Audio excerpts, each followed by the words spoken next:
started out in 2020 when I was having these bad migraines, but it turned out to be a tumor. And then I was transported to Johns Hopkins, and I needed emergency brain surgery because I had a malignant tumor. And yeah, it started off okay, but there was a part that they could not remove, and that part grew so quickly, so fast, and it removed my ability to swallow, talk, walk. Basically, long story short, my left side was partially paralyzed. Like, I'm telling you, I couldn't even move my thumb on my left side. I couldn't do anything. So I had to get in-home therapy done for a while until they discharged me to like physical therapy and all that stuff, like as an outpatient. And it is just so much, I can't even explain it in one video. But I started and I missed out on a very important thing. So in January of 2021, I got COVID. Just like imagine having cancer and COVID at the same time. It was not fun, okay?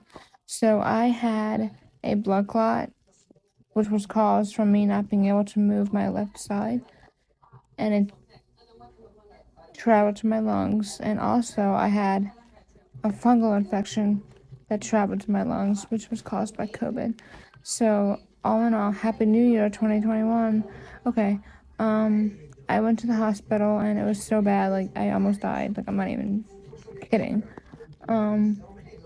At the time I didn't know it was so bad, but my mom told me like earlier around like December, like last month, that it was really bad, and I had no idea because she didn't want to tell me. And the COVID led to other issues. I didn't have at any at first. At first, I was very asymptomatic, and the issues grew. The only main thing I had was like taste aversions. So basically, everything I ate, smelled, and tasted rancid. Little did I know, things would get so much worse when I came home. I mean, yes, I am better with my mobility. I have gotten better with that.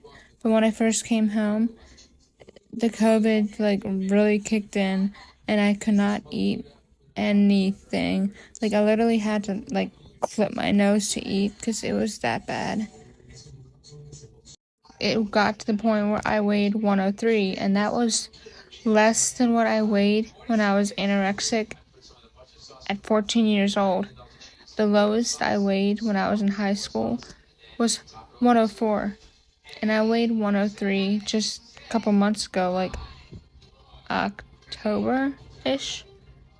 Since October, I now weigh like 114. It's not a lot of progress, but it's so much better because I feel so much better. Like, I cannot explain to you how shitty I felt back when I was dealing with that. Very mentally tiring and mentally draining as well. I have never been that depressed in my entire life. God was just throwing out battles for me to try to beat, like, over and over and over. And then I needed, blood transfusions. I needed to get an endoscopy, a colonoscopy, everything in the book, just name it. I needed a spinal tap, everything. I have been to hell and back, believe me. To top it all off, I have the type of cancer that never goes away. But the goal of it is to hopefully my treatment continues to make it like stable, because that is the main goal. Like, it has to stay stable, and that is what my medicines are doing for me currently. I won't answer anything you want to know, but it's just, I feel like my life isn't even my life. Like, I did not think this would happen to me. But by the grace of God, I am here. And I'm here to advocate for anyone who has cancer, no matter what type it is. Because it is fucking hard, okay? Let me tell you. It's not the fact that you have cancer, it's everything that comes along with having cancer.